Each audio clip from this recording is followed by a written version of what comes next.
Hi guys, Zero here, and I'm just going to show off my latest version of my Imperial Avenger. This is model 604X, and by obvious differences, you can see that the door is way wider than usual. Now you can actually strafe inside or whatnot. And there's also switches out here, the timer switches.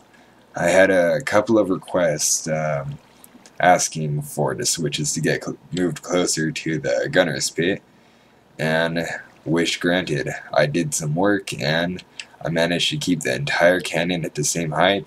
However, I did sacrifice the width, so now it's 1 block wider and just 1 block away from competing with my widest cannon, which is somewhere out there. I still have to do a history video. So anyway, let's go ahead and do a quick shot here. No sense making a cannon video without shooting it once, you know?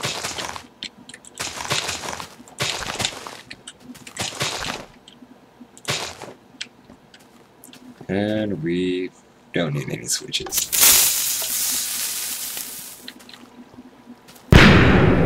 And it's gone.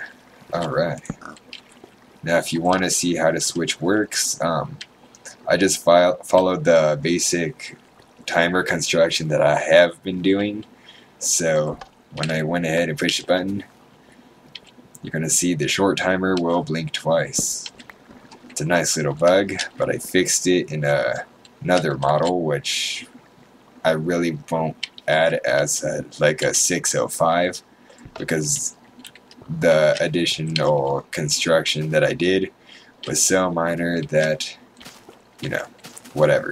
So anyway, that's the 604X, and let me go ahead and show a project that I did with multiple 604Xs.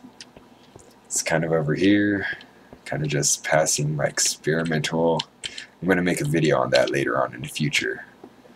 It's a special cannon, and this is my, well, I'm going to say MinImperial Avenger, if you want to see it working. It's very basic. There we go, 10T engine, which is quite a distance.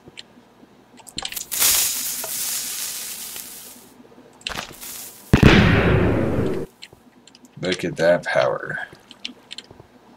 And you could also aim with it too. Alright.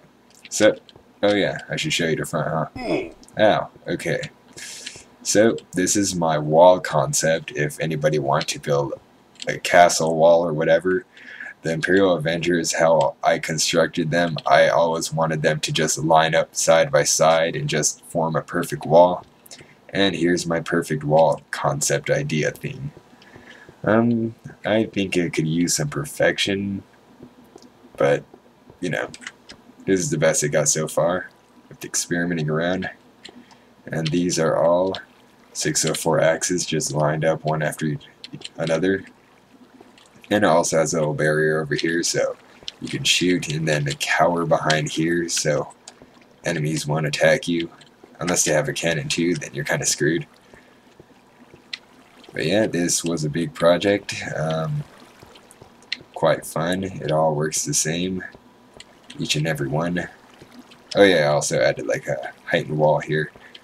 It's all fake though. If you go behind it, it's just like a solid cheap wall like this. So, fun stuff.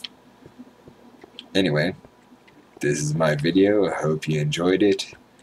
And I really don't think I'll be making a tutorial on this version of the cannon. So, yay, enjoy what you have. I'm going to continue experimenting around. A few people have made manual ignition buttons and a lock switch, and I'm going to see if I can implement it. Actually, I already did for the lock switch. It's actually very easy. If you do want a tutorial for this video, pay attention. Put a light here, and I'm out of switches. Nope, I'm not. Okay, there we go. There we go. Just turn on this switch and the whole cannon will be active. If not, all you'll get is the engine to be powered. I'm sure somebody thought of an intricate way to keep the cannon actually from firing and to stop the timer from going off as well. But that's the cheap way if you ever want to get into it.